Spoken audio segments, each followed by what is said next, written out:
9 années se sont écoulées avant que je n'ose plonger dans la mer houleuse de souvenirs qui s'entremêlent, ce qui est d'ordre public et ce qui tient du privé.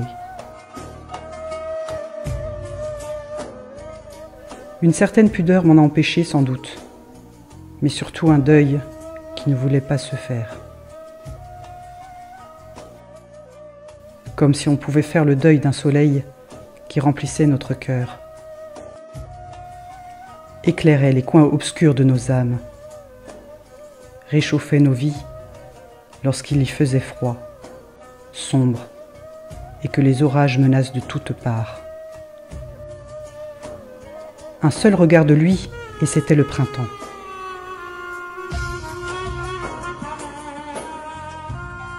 Son sourire, qui, comme une deuxième nature, ne le quittait jamais, était un baume pour les blessures inévitables de l'épreuve terrestre.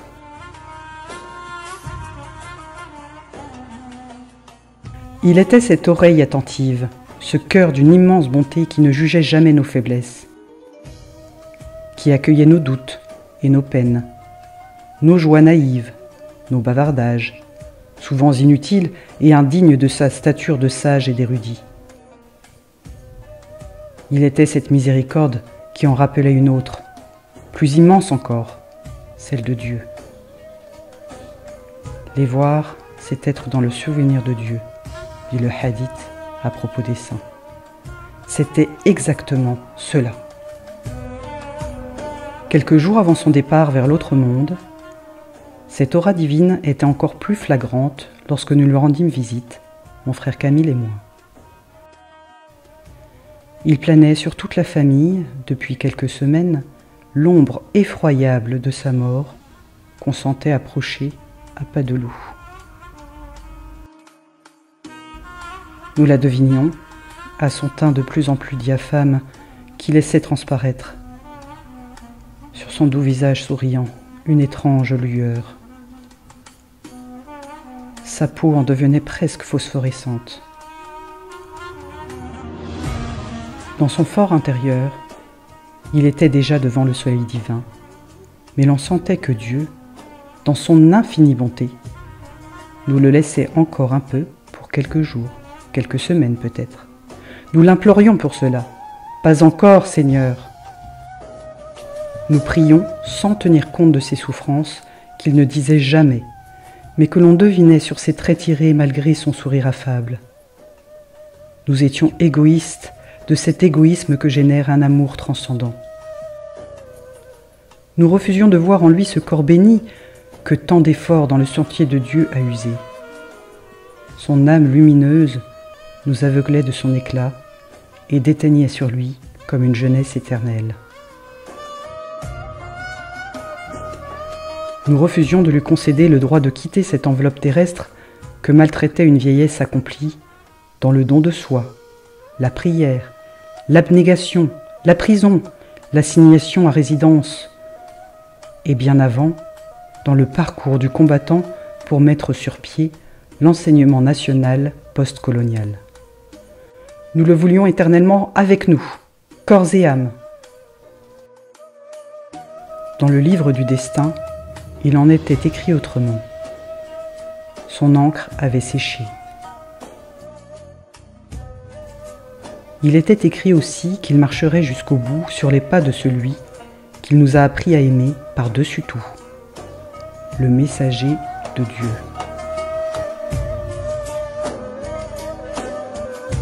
Aïcha n'a-t-elle pas répondu à un compagnon qui lui demanda s'il arrivait que son bien-aimé priât assis? Oui, lorsque les gens l'ont usé. Nous l'avions usé, lui aussi.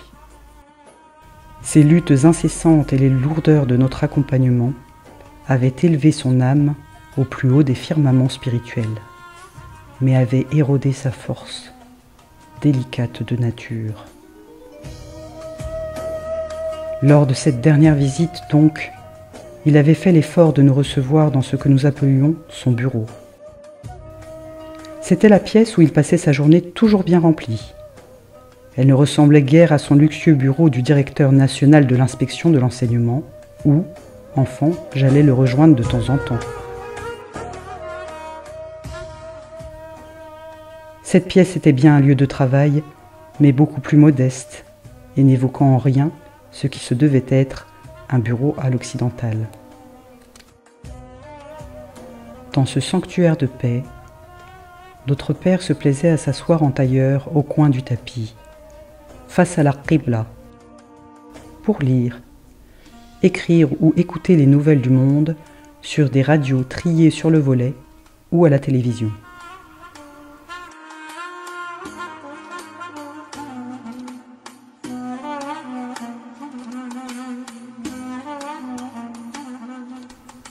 Autour de lui, de modestes meubles bas servaient à mettre à portée de sa noble main quelques ouvrages de sa très riche bibliothèque.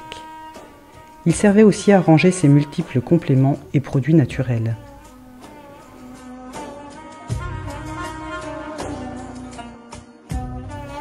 Les livres continuaient de nourrir son esprit resté vif et curieux jusqu'à son dernier souffle, et les compléments défiaient les maux que la cruauté du temps infligeait à ses 80 ans passés.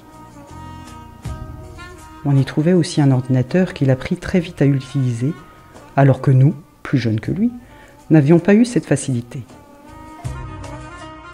Il se plut parfois à nous lancer des défis concernant certains de ses secrets informatiques, les yeux pétillants de son intelligence hors pair.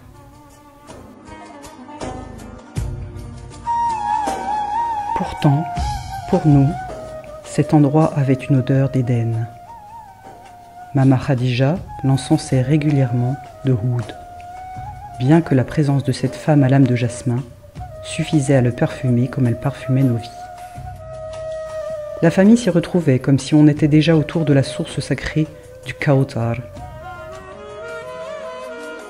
On s'y enivrait de ces verres de thé préparés par les mains généreuses de cette mère nourricière. Notre mère de cœur, jamais thé n'eut plus haute valeur, jamais thé n'eut plus douce saveur. Lorsque venait l'heure de la prière, plus rien ne comptait. L'appel du muezzin avait pour lui le son de la trompette militaire pour une caserne. Lui, si accueillant et si avenant avec ses visiteurs, arrêtait court la discussion, et plus rien ne semblait l'intéresser, hormis son tapis de prière posé à quelques pas plus en avant de son coin de travail. La maladie n'y changea rien. Il ne le déserta jamais. Chaque aube, il y était présent, déjà depuis une bonne heure.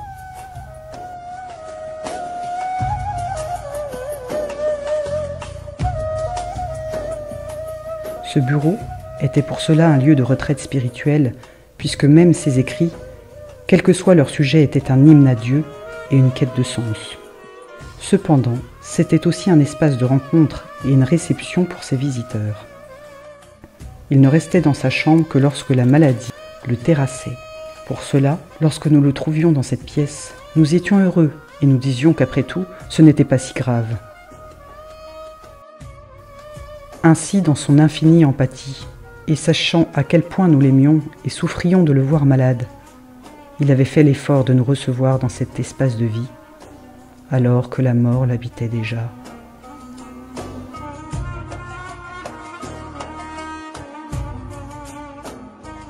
Juste pour ne pas nous attrister, juste pour nous laisser une dernière leçon de courage, juste pour nous démontrer que la volonté de l'homme est au-dessus de tout, comme il nous l'avait enseigné pendant des années. N'avait-il pas combattu l'ego à l'ombre d'un maître, brillé dans sa profession, fondé une école de pensée, écrit des dizaines d'ouvrages, passé 16 ans de détention, bâti un empire de cœurs aimants autour de lui? Tout cela avec une santé précaire et un corps fragile qui auraient donné à d'autres 1000 excuses de ne rien faire de leur vie. Lors de cette ultime visite, il était là, à cette place qui nous rassurait, mais à demi étendue. On ne peut pas toujours être courageux, me dit-il un jour. Cette ultime visite, il avait concédé une bataille à la mort. Son teint cireux nous murmura qu'elle avait avancé à grands pas. Nous essayâmes, mon frère et moi, de ne point fondre en larmes. Mais son regard vif nous sondait et lisait en nous comme on lirait dans un livre ouvert. Il voyait certainement les morceaux de nos cœurs brisés nous lacérer de l'intérieur, sauvagement, sans pitié. Je ne me rappelle plus très bien de la conversation qu'il eut la charité de tenir avec nous, comme on essuierait d'une main compatissante les larmes de nos âmes en peine. Nos regards silencieux en dirent beaucoup plus que les paroles qui n'avaient plus de sens devant la solennité du moment. Ils cherchaient ainsi à nous consoler, mais l'évidence était là. Nous savions que c'était la dernière fois qu'on visitait ce Paris terrestre. Il dut sentir mon désarroi sans nom et la profondeur du gouffre dans lequel je me sentis basculer, et me dit alors, dans sa douceur habituelle, « Pourquoi tu n'écrirais pas « Souvenir avec mon père » ?» Je reçus ces mots comme une estocade. Mon cœur s'emballa à s'en arrêter. C'était bien un adieu. La douleur était insurmontable.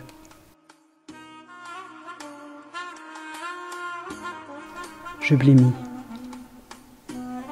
Toutefois, nous fîmes comme on put, mon frère et moi, pour rester dignes et par respect de ce père qui a passé sa vie à nous présenter l'heureux visage de la mort. La mort n'est pas la fin, mais le début d'un monde meilleur. Nous avons acquis cette certitude, mais qu'il est difficile de voir s'écrouler son monde présent. Notre Père était notre monde, notre refuge. C'est ainsi qu'il me souffla d'écrire en sa mémoire. Jusqu'à aujourd'hui, je ne sais pas si c'était une marque de confiance ou une bouée de sauvetage pour que je ne sombre pas totalement dans mon abysse de tristesse.